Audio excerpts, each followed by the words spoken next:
चलिए आज alternating current का एक नया टॉपिक स्टार्ट होगा जिसका नाम है प्रत्यावर्ती धारा का शक्ति। तो इसके पिछले वीडियो में हम लोग पढ़ चुके थे कि प्रत्यावर्ती धारा का शक्ति equal to P equal to V into I, यानी वोल्टेज और धारा के गुणनफल को शक्ति कहते हैं। तो किसी भी करंट के लिए होता है, ठीक है। P equal to V into I कब होता है? V इंटू का आई कब होता है? जब वोल्टेज भी कांस्टेंट होता है, धारा भी कांस्टेंट होता है, अन्य डायरेक्ट करंट के लिए। लेकिन हम अल्टरनेटिंग एसी सर्किट के लिए पूछते हैं, तो इसमें ना तो वोल्टेज कांस्टेंट होता है और ना ही धारा कांस्टेंट होता है, ठीक है। दोनों एक हमेशा हर एक टाइम पे क्या होता है? चेंज होता है। कुछ इस तरह से क्या होता है? चेंज होता है, ठीक है। तो इसके लिए हम लोग साइनसोइडल वेव के रूप में पढ़ते हैं। यहाँ पे P इक्वल टू यहाँ पे जो निकलता है, यहाँ पे धारा भी तात्क्षणिक होगा और वोल्टेज भी तात्क्षणिक, क्योंकि हर एक समय क्या हो रहा है? चेंज हो रहा है, ठीक है। तो इंस्टेंटेनियस निकालते हैं इसमें, तो पावर भी क्या होगा? तात्क्षणिक ही होगा, इंस्टेंटेनियस ही होगा। तो हम एक पूर्ण सर्किल के लिए निकालेंगे। तो एसी करंट का क्या बोले? प्रत्यावर्ती धारा क्या होता है? एसी करंट का प्रत्यावर्ती शक्ति क्या होता है कि तात्क्षणिक वोल्टा और तात्क्षणिक धारा के गुणनफल को तात्क्षणिक शक्ति कहते हैं। तो तात्क्षणिक शक्ति के लिए इसमें साइनसोइडल वेव की तरह लग रहा है ना। तो V इक्वल टू हम यहाँ क्या पढ़ते हैं बाबू? हम V इक्वल टू पढ़े हैं V not sine omega T, और I देखेंगे I या तो वोल्टेज से लीड करेगा या लेग करेगा, हाँ। तो प्लस या माइनस कुछ भी हो सकता है। तो यहाँ I equal to I not sine omega T, हम माइनस का क्या मान लिए? क्या चीज होता है सर? इंस्टेंटेनियस, मतलब हर एक पॉइंट पे अगर हमको यहाँ निकालना है, धारा ऐसे चल रहा है, हमको इस पॉइंट पे निकालना है, तो जिस पॉइंट पे निकालते हैं उसको हम बोलते हैं तात्क्षणिक, इंस्टेंटेनियस। इस इंस्टेंट टाइम पे, टाइम टी के साथ इंस्टेंट टाइम पे क्या, ठीक है, क्लियर। तो यहाँ पे हम क्या कुछ ले गया, देखते हैं दोनों का ग्राफ कुछ बनता है या तो ऊपर एक सेम फेज में नहीं बनता है, तो प्लस या माइनस हम कर दिए धारा को, ठीक है। V इक्वल टू हम लिख सकते हैं V equal to V not sine omega T, और I इक्वल टू हम लिख सकते हैं I not sine omega T minus 5 या प्लस 5 कुछ भी। तो देखो, तो यहाँ पे बाबू हम क्या कर सकते हैं? V नॉट इसको बाहर कर लिए, तो क्या बन गया? Sign omega T into sine omega T minus. अब देखो तो साइन ए और बी, तो यहाँ पे अगर हम 2 लगा देते हैं तो कोई फार्मूला, अगर 2 लगाएंगे तो 2 से भागा नहीं देना पड़ेगा। तो देखो तो एक फार्मूला बनता है 2 साइन ए इंटू साइन बी। इस फॉर्म में देखो तो एक फार्मूला है, क्या है? Cos A plus B minus cos A minus B. कुछ इस तरह से एक फार्मूला होता है, आप लोग को पता है? कोई दिक्कत? हाँ, चलिए अब देखिए, तो यहाँ पे हम कुछ ए और ए कुछ भी, कोई दिक्कत? अब आप देखेंगे तो यहाँ पे हम लिख सकते हैं V note I note by 2, क्या हो जाएगा? कॉस ए प्लस बी, मतलब कि omega T cos A minus B minus cos A plus B, cos A minus B, और ए कॉस ए कहना चाह रहा है, चलिए कोई दिक्कत नहीं, ऐसे होता है। तो ओ ए और A B minus omega T, और ए होगा प्लस 5, कोई दिक्कत? फिर बीच में माइनस है, ठीक है। क्या हो जाएगा? Cos omega T plus omega T minus 5। देखो तो कुछ बना, ये कट जाएगा, ये 2 omega T, V note I note by 2, और क्या हो जाएगा? कॉस 5 हो जाएगा, माइनस का कॉस 2 ओमेगा टी माइनस 5। कोई दिक्कत हुआ? अब देखो तो अब हमको एक अगर पूर्ण सर्किल के, ये तो इंस्टेंटेनियस निकल के आ गया, ये क्या निकल के आ गया? इंस्टेंटेनियस। अगर एक पूर्ण सर्किल के लिए हम बनाएंगे, पूर्ण सर्किल के लिए बनाएंगे तो मेरा क्या निकल जाएगा? पावर कैसा निकलेगा? एवरेज पावर देगा। हम यहाँ पे निकाले, यहाँ पे निकाले, यहाँ पे निकाले, तो इंस्टेंटेनियस पार्टिकुलर टाइम पे निकाला। हम एक पूर्ण सर्किल के लिए अगर निकालेंगे तो पूर्ण सर्किल के लिए निकालते हैं तो देखेंगे ओमेगा टी के मान 0 होता है। कहीं पे यहाँ पे धारा का मान देखो तो 2 बार 0 हो रहा है, तो ओमेगा टी का मान क्या हो जाएगा? ये 0 हो जाएगा।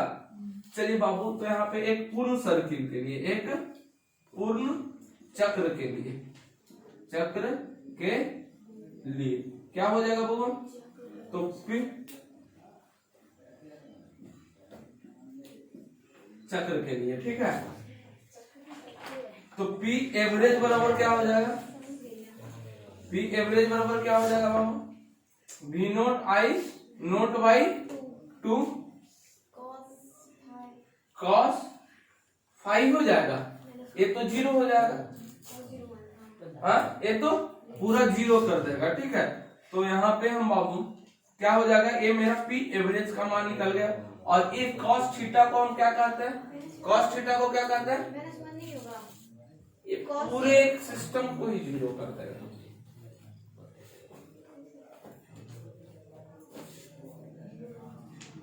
थीटा है उसके साथ, ठीक है। एक cos फाई को हम क्या बोले थे?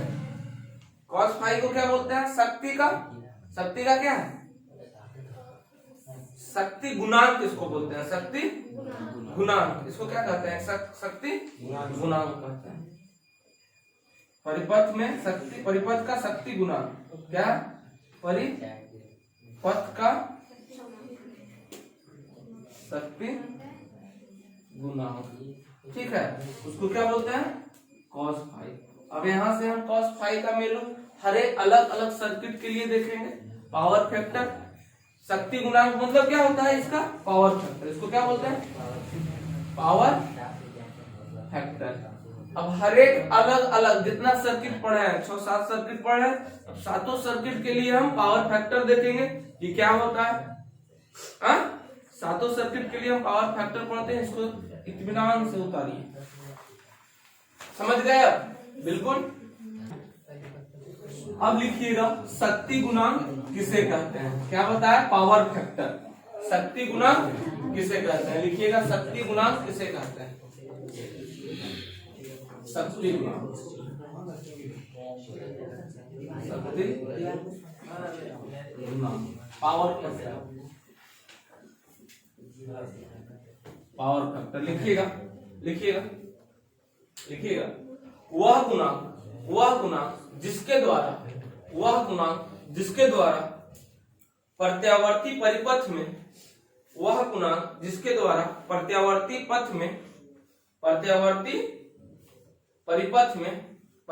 परिपथ में शक्ति का व्यय निर्धारित होता है। शक्ति का व्यय निर्धारित होता है। व्यय क्या बोले? कैसे बोले? वह गुणांक जिसके द्वारा प्रत्यावर्ती परिपथ में शक्ति का व्यय निर्धारित होता है, उसे शक्ति गुणांक कहते हैं। व्यय निर्धारित होता है, उसे शक्ति गुणांक कहते हैं।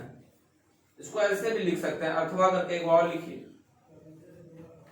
व्यय कब निर्धारित होगा, कैसे होगा?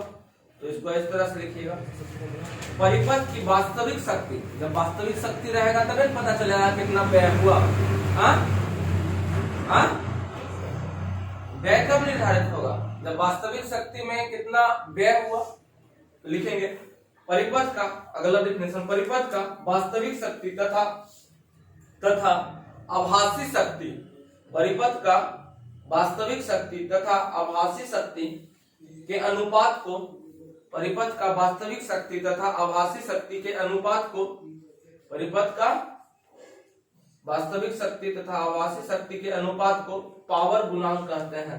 पावर फैक्टर कहते हैं, शक्ति गुणांक कहते हैं, शक्ति गुणांक कहते हैं। तो पावर फैक्टर बराबर क्या होगा, परिपथ का क्या है, परिपथ का वास्तविक शक्ति, वास्तविक शक्ति। तो cos थीटा बराबर, इसको पावर फैक्टर को क्या चीज से लिखते हैं, cos फाई बराबर, तो R बटा जेड इसको लिखते हैं, जहां R क्या है, परिपथ का वास्तविक शक्ति, और A क्या है, आभासी, जो हमको निकालते हैं, जो हम पावर में क्या करते हैं, निकालते हैं। इसको क्या करते हैं, वास्तविक और इसको काल्पनिक, इसको निकालते हैं। आभासी शक्ति के अनुपात को क्या बोलते हैं, पावर फैक्टर बोलते हैं। क्या बोलते हैं, पावर फैक्टर बोलते हैं। अब हर एक जितना परिपथ पढ़ाए हैं, हर एक परिपथ के लिए हम एक दो परिपथ को निकाल देते हैं, बाकी आप लोग निकालिएगा। अगर हम पढ़ते हैं cos फाई, एलसी सर्किट का पावर फैक्टर क्या होगा, एलआर सर्किट का या एलसी सर्किट का, एलआर सर्किट का पावर फैक्टर अगर हमको देखना होता है, पावर फैक्टर अगर हमको पता करना है, एसी सर्किट का पावर फैक्टर पता करना है, cos फाई पता करना है, cos फाई पता करना है, तो सीआर सर्किट का हम पढ़ चुके हैं, tan फाई इक्वल टू क्या होता है, tan फाई का क्या होता है, एलआर सर्किट का tan फाई क्या होता है, ओमेगा एल बटे आर, पढ़े हैं। एल आर सर्किट का tan फाई का अंतर हम क्या पढ़े, एल आर सर्किट का अरे एल आर सर्किट का tan फाई हम पढ़ चुके हैं, इस से बोले पिछला क्लास सब एकदम याद होना चाहिए। Omega L by R, omega L इसका क्या है, ओमेगा एल इसका क्या है, ओमेगा एल क्या है, इसका वास्तविक शक्ति और एक आभासी शक्ति है। कोई दिक्कत, तो यहाँ से हम कुछ निकाल सकते हैं। यहाँ से tan थीटा बराबर क्या होता है, हमको cos फाई निकालना है। tan थीटा बराबर क्या होता है, P Y B, perpendicular by base, P Y B. हमको क्या निकाल देंगे, यहाँ से h बराबर निकाल देंगे। h बराबर क्या होता है, ओमेगा एल के स्क्वायर प्लस आर के स्क्वायर। इसको देखो तो हम पढ़ चुके हैं, इसको कुछ जेड बोलते हैं, प्रतिघात दोनों का, इसको कुछ बोलते हैं प्रतिबाधा, जेड। एलआर सर्किट में इसको प्रतिबाधा बोलते हैं, दोनों का स्क्वायर होगा, इसको क्या बोलते हैं, प्रतिबाधा। तो हमको क्या निकालना है, पावर फैक्टर किसका, पावर फैक्टर को cos फाई बोलते हैं।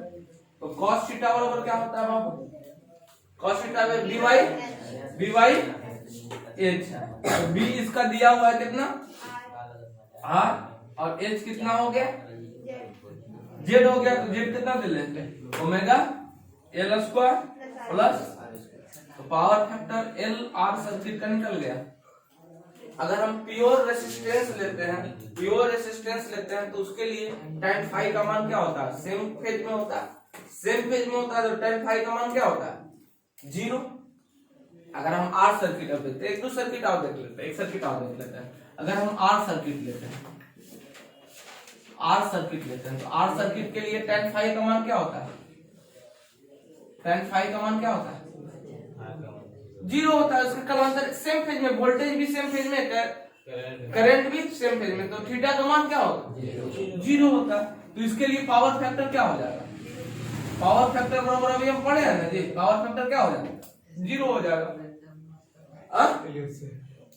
एल सर्किट के लिए, प्योर इंडक्टिव के लिए क्या होगा, तो उसके लिए पावर फैक्टर का मान क्या होगा, tan फाई का पहले tan फाई, उसके बाद cos फाई निकाल देंगे। इसी तरह से हम सब का निकाल लेंगे, सातों सर्किट का, सब सर्किट का निकाल लेंगे, कोई दिक्कत।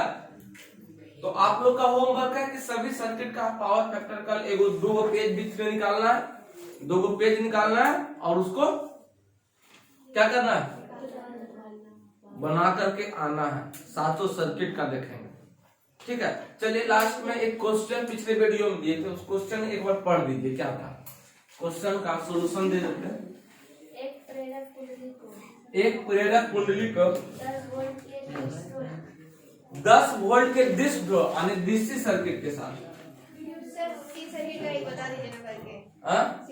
सी सर्किट का बता दे, सी सर्किट का पावर फैक्टर निकालना है। क्या निकालना है, सी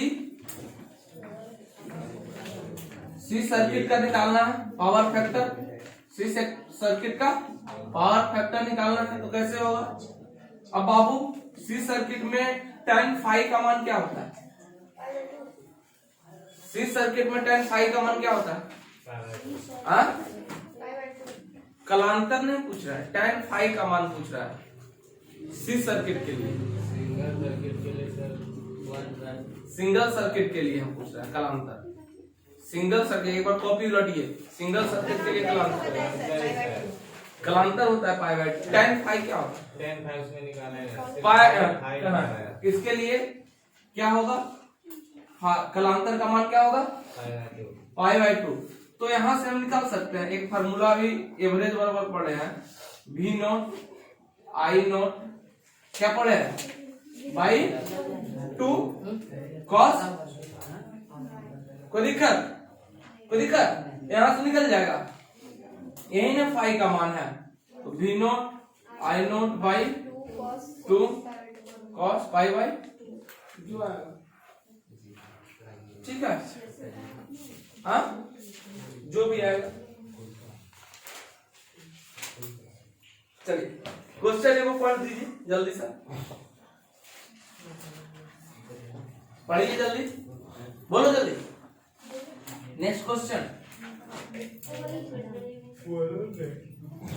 क्या है? एक प्रेरक कुंडली का 10 वोल्ट के साथ प्रयोग किया जाता है। 10 वोल्ट के दृष्टि स्रोत के डीसी सर्किट के साथ, डीसी सर्किट के साथ कितना वोल्ट किया जाता है? 10 V का मान 10 वोल्ट। और क्या दिया हुआ? प्रवाहित धारा 2.5 इसमें परिवाहित धारा I का मान दे रखा है कितना?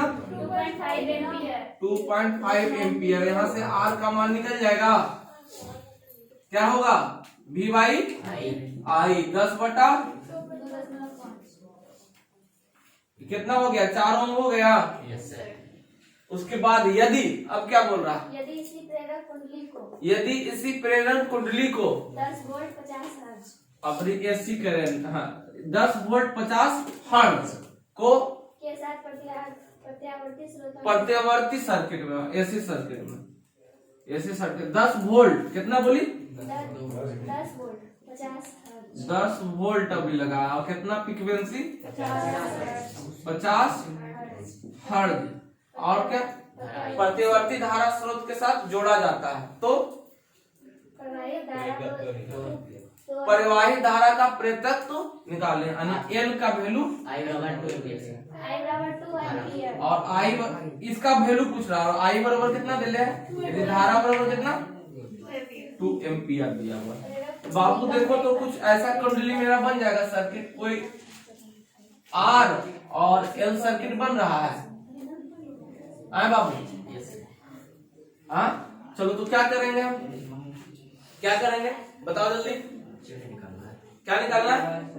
जेड। तो इसके लिए मेरा कुल रेसिस्टेंस, सीरीज कर्व का टोटल रेसिस्टेंस अगर इसकी बात करेंगे तो आर एल सर्किट का प्रतिबाधा क्या होता है? जो प्रतिरोध है, दो या दो से अधिक रहेगा तो क्या निकलेगा? प्रति। तो जेड इक्वल टू इसका प्रतिबाधा क्या हो जाएगा? जेड इक्वल टू बाबू क्या? Omega L minus 1 by omega C. और कुछ होता है? प्लस माइनस जल्दी यही है सर। हाँ इसके लिए यही है, आर ऐसे हो गई नहीं, प्लस में आर नहीं है। हाँ कैसे है? रूट अंडर x का स्क्वायर प्लस r का स्क्वायर। ये क्या? गलत है सर। ओमेगा एल का स्क्वायर प्लस खाली कर दीजिए उसमें ओमेगा एल का स्क्वायर प्लस r का स्क्वायर प्लस r का स्क्वायर। आर का स्क्वायर, यही ना है? वही तो देखो प्रतिघात जेड बराबर क्या कर सकते हैं बाबू? ओमेगा एल को हम एक्स एल लिख सकते हैं, और आर मेरा क्या दिया हुआ? कितना दिया हुआ? 4 ओम, यही है। तो अब हम एक और निकाल सकते हैं, इसका क्या निकाल सकते हैं? tan फाइव ओमेगा एल हम किस तरह से निकाल सकते हैं? इसका ओमेगा एल का मान हम किस तरह से निकाल सकते हैं? देखो तो पहले से जेड का वैल्यू निकाल लेते हैं प्रतिबाधा के लिए। प्रतिबाधा के लिए जेड का वैल्यू कैसे? प्रतिबाधा के लिए जेड का वैल्यू हमको tan फाई निकालना पड़ेगा। tan फाई से निकलेगा। नहीं सर, हमने वो नहीं करेंगे, जैसे कि प्रतिबाधा दिया हुआ है ना, तो आई बराबर क्या होता है, वी बाय आर होता है सर। आई बराबर V by R, V by R R या जेड, जेड। प्रतिबाधा के लिए जेड। चलिए इसके लिए प्रत्यावर्ती, तो आई का मान क्या हो जाएगा? आई का मान 2 हो गया, v का मान 10। तो यहाँ से जेड निकल जाएगा बउआ। हाँ 5 हो जाएगा ओम। हाँ तो ये 5 हो गया, और ये हो गया एक्सएल का स्क्वायर प्लस दोनों तरफ स्क्वायरिंग बोर्ड साइड कर दिए। ये हो गया 25, ये हो गया एक्सएल का स्क्वायर प्लस 16। ये कितना हो गया? एक्सएल बराबर 3। यस सर, 3 ओम हो गया। कोई दिक्कत? तो देखो एक्सएल बराबर हम क्या लिख सकते हैं बापू? हमको एल का पूछ। एक्सएल बराबर क्या होता है? Omega L. और ओमेगा बराबर हम पढ़ चुके हैं 2 पाई एम। हाँ इस टर्म में पढ़ चुके हैं ना, तो यहाँ से एल निकल जाएगा। एक्सएल का वैल्यू दे दिया है 3, यही ओमेगा एल का वैल्यू दे दिया है 3। तो बापू देखो तो 2 पाई और गुने कितना 50 इंटू एल, और एक 3 यहाँ से सॉल्व कर लेगा। यस सर, हाँ तो एल बराबर क्या निकल के आ जाएगा? 3/2 पाई। सॉल्व करके आंसर लिख देना। कोई दिक्कत? ठीक है, तो इसको लाइक शेयर सब्सक्राइब सर कर देना। अगले क्लास में ट्रांसफार्मर पढ़ाऊंगा। जितना होमवर्क दिया है करके लाना। ठीक है। मेरा